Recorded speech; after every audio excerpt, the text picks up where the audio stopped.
Hi, welcome to PH Insights, presented by the Pulmonary Hypertension Association.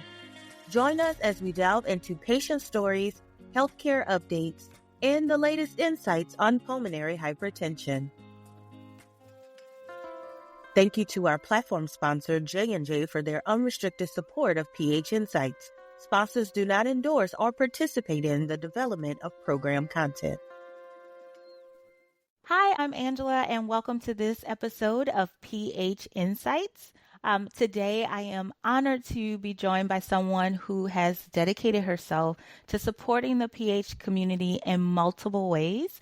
Mitzi McIver-LaBarge is here today. Mitzi is not only a caregiver, but also a peer mentor, offering guidance and support to others navigating this journey. Mitzi, welcome to PH Insights. Hey, thanks. Happy to be here. Thank you. Of course, happy to have you. And before we dive in, I also want to acknowledge that April is Volunteer Awareness Month. It is a special time to recognize the incredible work of volunteers, including those who give their time as peer mentors, caregivers, and advocates in the PH community. So, Mitzi, thank you. Your dedication as a mentor and supporter is just a perfect example of the impact volunteers can have within the PH community. So thank you again. And thanks to all of the volunteers out there who are making a difference in the world. So I want to also start with your journey as a caregiver. Can you share how you became involved in the PH community and what that experience has been like for you? Yeah, sure. Gosh, it was so long ago now. 2007. Our youngest daughter was 1 years old, and she apparently was born with PH, but we had no idea. Nor had we ever heard of pulmonary hypertension like most patients and caregivers. But she had a cold and it just wasn't going away. So her pediatrician said, why don't you just get a chest x-ray just to make sure, it's not pneumonia and so forth. So we did. And we got home and we got a phone call. Obviously, you remember right where you were when you get those types of phone calls. And he said that her heart looked too big and that he was going to send us to our main hospital. So I didn't get a call for like 3 weeks. So I thought, it can't be that bad. It's something urgent. But boy, was I wrong. We got the call where they brought her in for her first heart cath. And again, we were at a kind of a small potatoes hospital. I live in Maine, but it was considered the top-notch hospital in the state. And those doctors came out and gave us the news. And we were really confused. And they gave us, at the time, 6 months for our daughter to live. Well, something just triggered inside me. And I was like, absolutely not. I don't buy that at all. Even though I had no idea what I was dealing with, I just was not going to accept that. So I actually went into the lounge at the hospital because back then we had cell phones, but we did not have the internet on our phone. And I got on the computer in the lounge and I just started Googling, which of course they told you not to do back then. And I came across the Pulmonary Hypertension Association. And I don't even know, I probably did it so fast, I probably wasn't even reading, but I found a support group leader for the state of Maine, and some longtime patients might remember Jeanette Morrell. And I messaged her. It was 10 o'clock at night, and she wrote back to me, and she said, "Get out of that hospital." So long story short, we were transferred to Boston, and that was the beginning. But I connected with Jeanette, who has since passed away, and she really kind of took me under her wing. And she met Ava, and she met me, and Ava and her were on the same medications, and she brought me to fundraisers that she would organize, and then she would tell me about the conferences, and then she would tell me about the support groups. So it really was a personal touch that I had, which I was really fortunate.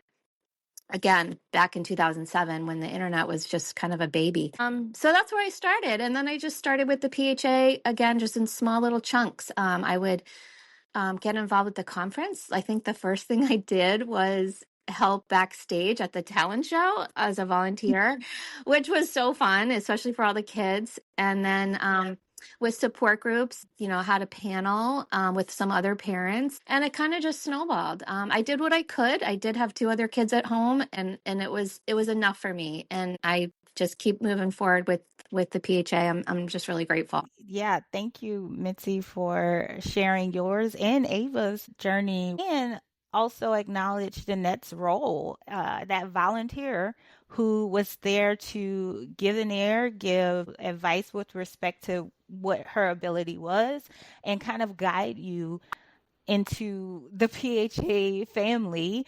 Yeah. And, being able to donate so much of your time while still dealing and managing Ava's diagnosis. I appreciate you sharing that impactful way that Jeanette made a difference. But, that role has a lot of responsibility. So not only are you learning something new, you're learning all the information you can about pulmonary hypertension, specifically in a child. What were some of the biggest initial challenges you faced? How did you navigate those challenges? My first thought, what I would say, isolation. Again, I'm in Maine. It's very rural, and there were no families here. And if there were, they were much older. My daughter was 1, so I would say isolation, but when I did connect online with some other parents, we used to call each other on the phone. Nobody does that much anymore, but connecting with other parents, and they were all over the country, but that didn't matter. It felt like they were right in my town. Another struggle for us was finances. We did have to travel to Boston for Ava's care, and that's 6 hours for us. So the finance piece and navigating that and insurance, and nobody gives you a book. There's no book like, oh, you have a life-threatening illness. Here's a book on all the things you need to figure out. So a lot of that was learned, and I do try and share those tips right out of the gate with new parents, like state waivers. There's a lot of misconceptions about those reimbursements, even for travel. We were many years in before I learned about all that. So those were the major topics Yeah. that we were trying to navigate then. I think that's a testament to the impact you have as a volunteer.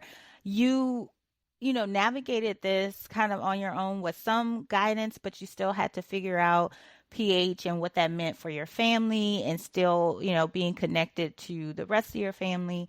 But you gained so much knowledge that now you're able to share that out within the pH community, to share that with other parents who are, navigating this, having a newly diagnosed child. So I think that really hits home the importance of you're volunteering, but you're also learning for yourself.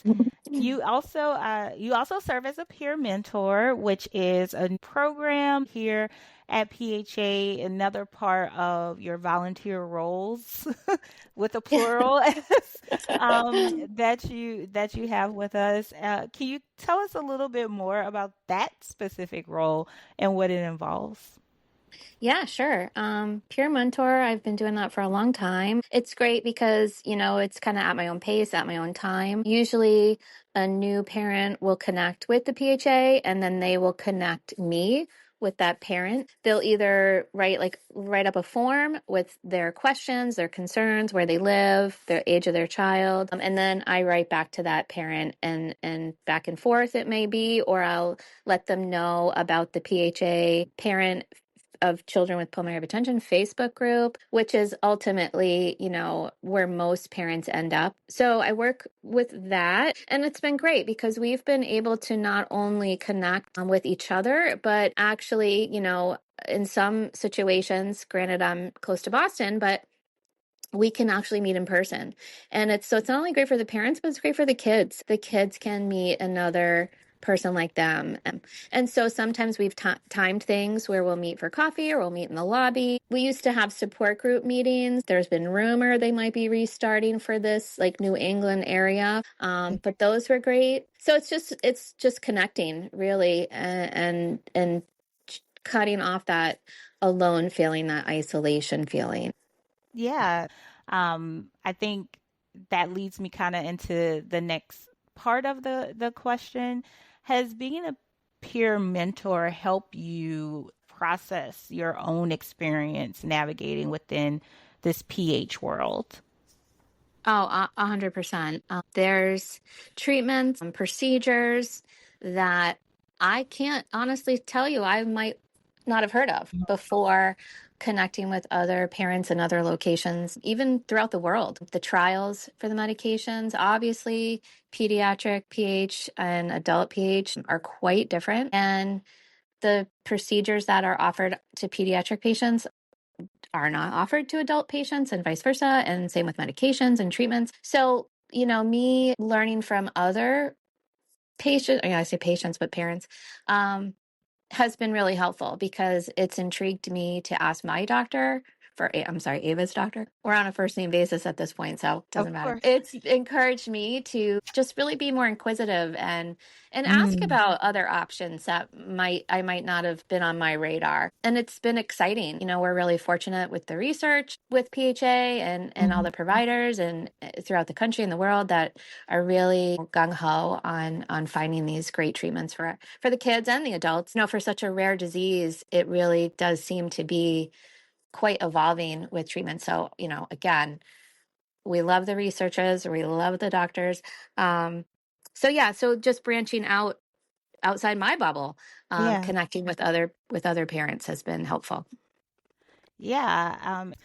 Um, I think that that goes back to even what you mentioned earlier about making connections, volunteering, being a part of the talent show at conference, which we could spend so much time on talking Yeah, we about could. conference and how it connects you and the different volunteer roles. So that's a whole other conversation to have. But Yeah. it connects back to this volunteer appreciation that we want to put out to all those who continue to contribute their expertise, their experience, their time to PHA and furthering our mission to eventually find a cure for PH. So, thank you for sharing. Your experience and your knowledge has grown even as a volunteer, even as you help others, you're still growing. Hmm. Um, can you give us a brief overview of some of the things that people have questions about or people want to connect about? Yeah. Initially when people start this road, there's a lot of uncertainty. It's very scary because It's it always throws me off, the word pulmonary hypertension, because it doesn't sound that bad, right? But then you Google it or you hear about it, and it's a scary disease. And the uncertainty that parents come at the start of this is like ground shattering. So we really just reassure them, or me and the other peer mentors, we reassure them that there's a lot of options, there's a lot of treatments. Don't believe everything you read. A lot of stuff's outdated online. PHA accredited centers for pediatrics is very important. A lot of people come with questions about medications, not not aware of all different types, because there's a lot of types of medication um, with the pediatrics. So a lot of times people do come with insurance concerns, how to navigate that world. We talk about like copays and companies that have Mhm. might offer um, help along those lines. And how questions, there's so many questions. How many times do you go to the doctor? What do you do an echo? How many times do you do a cath? And what does the echo mean? And really just breaking everything down. Again, it's a long learning process. It's just not something you can learn overnight. So those are the main concerns, I would say. Yeah, we do always recommend to discuss everything with your medical team, with your healthcare providers, to always bring back information that you have a question about back to the team. But our volunteers are so well versed within this community that they are able to share some insight for those newly diagnosed and for those who have been living with PH for quite some time. Mhm. So we appreciate you being able to do that for those who call in or write into you. Sure. Um, look, yeah, you mentioned how important it is to let caregivers know that they're not alone. What would you give to those what advice would you give to those who are navigating this as a parent or as a caregiver, for a spouse or family member to deal with that isolation they may feel? Yeah, reach out. Somebody's always there. And, I run the PHA parent group on Facebook and with another mom, shout out to Kelly. We are on it. We get alerts. You won't go ignored. I think I've even given my personal phone number to people, but Not um, always the case. Let's put a disclaimer, not always the case, but definitely you not can always, reach not always. on Facebook. Yeah, right. I know. So another thing is with in your community to get involved. If you feel isolated, I know again, I'm in a one horse town. I think we have one stoplight here. We actually have support groups in our town for medically complex families or children. There are places you can find support, as well as reaching out to us online or Mhm. email or whatnot. And it makes me think of one of the things I did pretty early on was I had a fundraiser, and Mm. it was a great turnout. I did a PHA fundraiser right before back to school, Wow. and I have a girlfriend who is a hairdresser, and so she cut basically everybody in town their hair for donation only, and it was really fun. And I had flyers and I had brochures, and PHA sent me stuff to like set up Mhm. and pass out, and it was really just a fun, great way to be involved in the community, and it was very low stress. Yeah, I didn't have to cut the hair. She did. I just, I was just a fixture. But it was nice, and it was good to inform people what this is and what we're Mhm. dealing with, but at the same time, be a little involved and kind of branch out a little bit. Man, that's such a great point. Maybe you don't have the capacity to be a peer mentor or lead a support group, but there are many different ways to volunteer, including fundraising. And I'm so glad you brought that into this conversation because we do a lot of fundraising walks through PHA, and you can, view that on our website. But a lot of times people kind of stumble upon and want to help, and the way that they help is through fundraising activities in their local community to raise awareness. So that Hmm. is such a fantastic point to make here, that volunteering looks different. But if you are willing to share your story or be a peer mentor, that also is available for you to volunteer with PHA. Can you share a little bit about that? Yeah, so they can reach out to us on the Facebook page. They can reach out right on the PHA website. I believe there's like some take action drop down tabs. Look at the events that are coming up in your area, maybe attend one and meet other patients, caregivers, volunteers, and kind of maybe brainstorm. There's also a hotline, but like a 1-800 Hmm. number, where you can connect for support. Those are the things that are jumping off my head right Yeah. now, but yeah. Yeah, that's perfect. And it really helps to set up. We will have an episode coming up with Abby Sickles, our peer support program manager, who will go over in detail some of these opportunities, not only to seek support and find community, but also volunteer with PHA and go over some of the programs that allow volunteers. So thank you Mm. for launching up that episode. I am excited to talk to Abby about all these different opportunities. But before we wrap up, is there any message you would like to share, either encourage those to seek support or to volunteer? Yeah, I just want to say that if you want to volunteer and you want to be involved and you just can't right now, that's okay. I have been there. I feel like I've been babbling about all this stuff that I've been doing, but it has been over a period of 18 years. And I remember early on seeing people go to Advocacy Day at the Capitol or be on the board. And I think, oh my gosh, that would be great. I hope I can do that someday. That time has finally come for me. So Ava has graduated from high school. She's Woo 19, woo. which is awesome. So I am doing those things now. So just hang in there. If you do want to get involved and you can't do all these things, you will be able to someday. So that is something that I've always wanted to do. And so I was very excited last week. I got the email that I am gonna go to the Capitol for advocacy. Advocacy Day, which I'm like shaking. I'm so excited. So I'm ready. So, but I wasn't in the past. And so Mhm. that's my 2 cents. There's plenty of time. You can always pick up at any point and get involved. So I'm excited. You you are amazing. Congratulations. Yay. That's very exciting.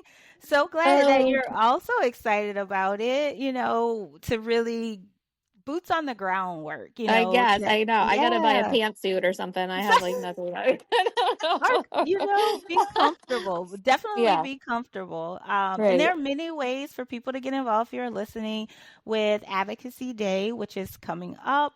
More information on our website. You'll see it on social media. There are a couple of virtual options to get involved as well if you are not going to the Capitol. We have volunteers on the board. There are so many other ways that people can use their expertise, Mm-hmm. whether they are in the medical field, donating their time to our patient education resources, or they're a patient or a parent. There are many different ways that hopefully we can explore this year on PH Insights so that, everyone realizes being able to give back is accessible.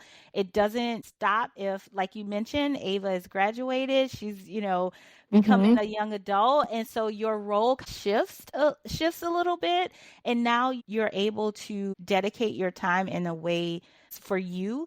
It is your, work, your impact within the PH community.